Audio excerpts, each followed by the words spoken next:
Welcome back to my channel makeup tips Neelu में। मैं नीलू आज लेके आई हूँ। क्या लाई हूँ आज? गेस कीजिए आप लोग क्या लाई हूँ। आज मैं लेके आई हूँ नवरात्रि मेकअप लुक।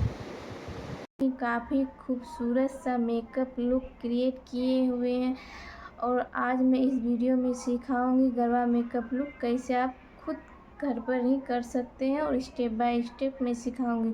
साथ ही साथ मेरे यूट्यूब चैनल को सब्सक्राइब कर लीजिएगा और बेल आइकन को भी दबा लीजिएगा और प्लीज़ एक लाइक भी कर दीजिएगा। तो चलिए वीडियो स्टार्ट करते हैं।